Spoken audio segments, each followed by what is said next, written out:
Hey you guys, thanks for tuning in. So as you can see, I am doing our read aloud from our classroom today. So I decided to come into school today to get some work done.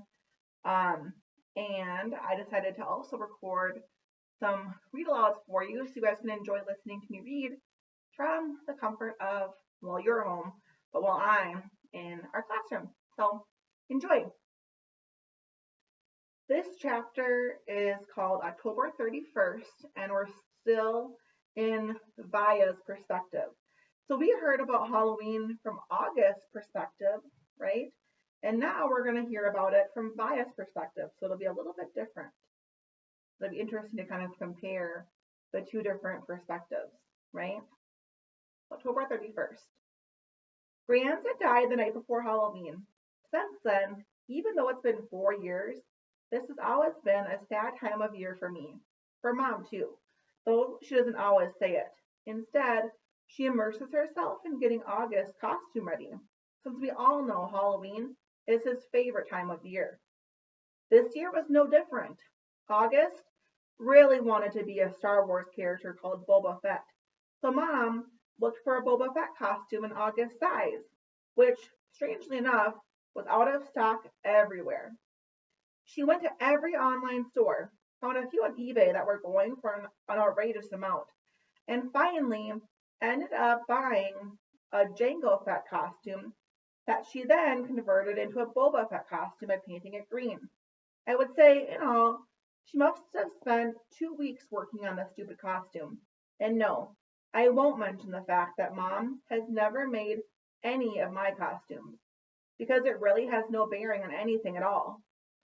The morning of Halloween, I woke up thinking about Grans, which made me really sad and weepy.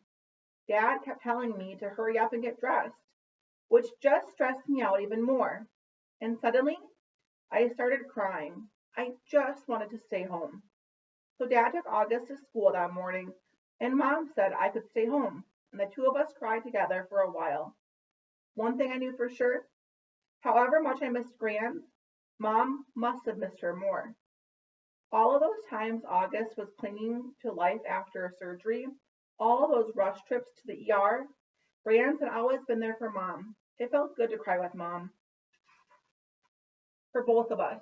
At some point, Mom had the idea of our watching The Ghost and Mrs. Moyer together, which was one of our all time favorite black and white movies. I agreed that that was a great idea. I think I probably would have used this weeping session as an opportunity to tell Mom everything that was going on at school with Miranda and Ella. But just as we were sitting down in front of the DVD player, the phone rang. It was the nurse from August's school calling to tell Mom that August had a stomach ache and she should pick and he and should be picked up. So much for the old movies and the mother-daughter bonding. Mom picked August up, and the moment he came home, he went straight to the bathroom and threw up. Then he went to his bed and pulled the covers over his head. Mom took his temperature, brought him some hot tea, and assumed the August mom role again. Baya's mom, who had come out for a little while, was put away. I understood, though. August was in bad shape. Neither one of us asked him why he had worn his bleeding scream costume to school instead of the Boba Fett costume Mom had made for him. If it annoyed Mom to see the costume she had worked on for 2 weeks tossed on the floor, unused, she didn't show it. Trick or treat.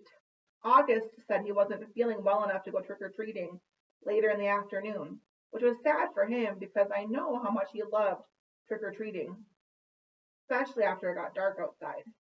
Even though I was well beyond the trick or treating stage myself, I usually threw on some mask or other to accompany him up and down the blocks, watching him knock on people's doors, giddy with excitement.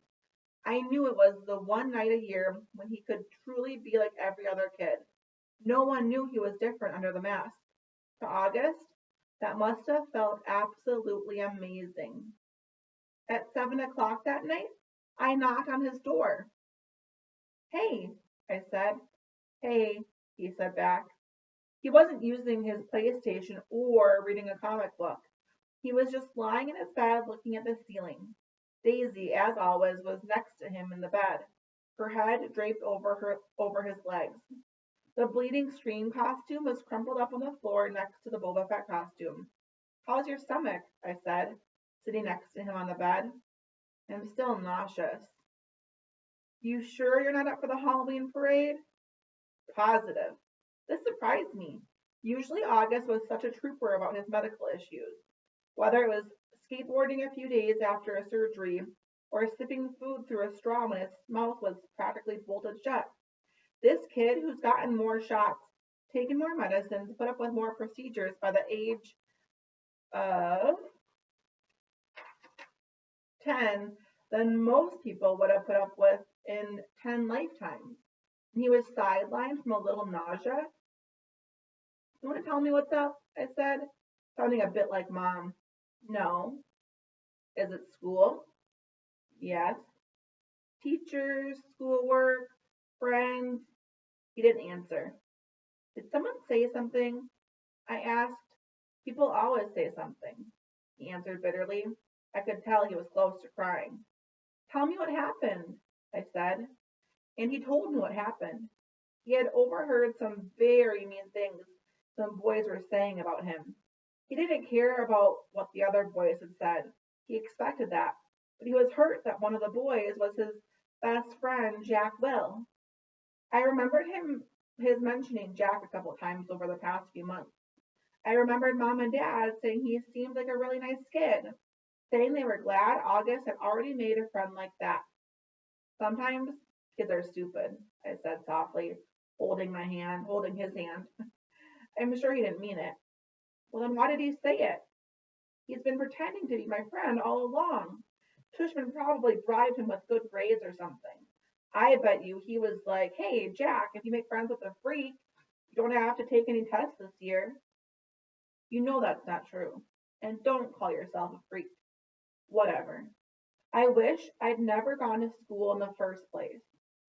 But I thought you were liking it. I hate it. He was angry all of a sudden, punching his pillow. I hate it, I hate it, I hate it. He was shrieking at the top of his lungs. I didn't say anything. I didn't know what to say. He was hurt. He was mad. I let him have a few more minutes of his fury.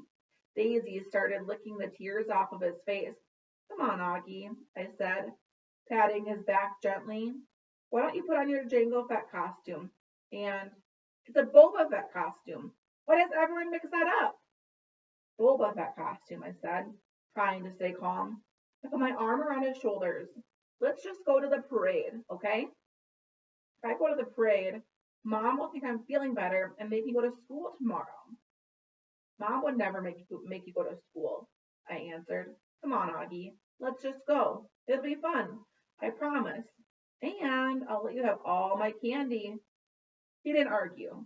He got out of bed and slowly started pulling on his Boba Fett costume. I helped him adjust his straps and tighten the belt, and by the time he put his helmet on, I could tell he was feeling better. Time to think. August played up the stomach ache the next day so he wouldn't have to go to school. I admit, I felt a little bad for Mom, who was genuinely concerned that he had a stomach bug, but I'd promised August I wouldn't tell her about the incident at school. By Sunday, he was still determined not to go back to school. What are you planning on telling Mom and Dad? I asked him when he told me this. They said I could quit whenever I wanted to, he said. He said this while he was still focused on the comic book he was reading. You've never been the kind of kid who quits things, I said, truthfully. That's not like you. I'm quitting. You're going to have to tell Mom and Dad why, I pointed out, pulling the comic book out of his hand so he'd have to look up at me while we were talking. Then Mom will call the school and everyone will know about it. Will Jack get in trouble? I would think so. Good. I have to admit, August was surprising me more and more. He pulled another comic book off his shelf and started leafing through it. Augie, I said, are you really going to let a couple of stupid kids keep you from going back to school? I know you've been enjoying it. Don't give them that power over you. Don't give them that satisfaction. They have no idea I even heard them, he explained. No, I know, but Baya, it's okay. I know what I'm doing. I've made up my mind. But this is crazy, Augie, I said empathetically, pulling the new comic book away from him too. You have to go back to school. Everyone hates school sometimes. I hate school sometimes. I hate my friends sometimes. That's just life, Augie. You want to be treated normally, right? This is normal. We all have to go to school sometimes, despite the fact that we have bad days, okay?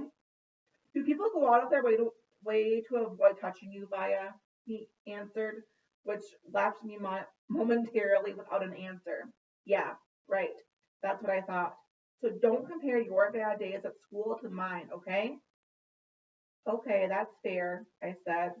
But it's not a contest about whose days suck the most, Augie. The point is, we all have to put up with the bad days. Now, unless you want to be treated like a baby the rest of your life, or like a kid with special needs, you just have to suck it up and go. He didn't say anything, but I think that last bit was getting to him. You don't have to say a word to those kids, I continued. August, actually, it's so cool that you know what they said, but they don't know you know what they said, you know? What the heck? You know what I mean? You don't have to talk to them ever again if you don't want, and they'll never know why. See? Or you could pretend to be friends with them, but deep down inside, you know you're not. Is that how you are with Miranda? He asked. No, I answered quickly, defensively. I never fake my feelings with Miranda. So why are you saying I should? I'm not.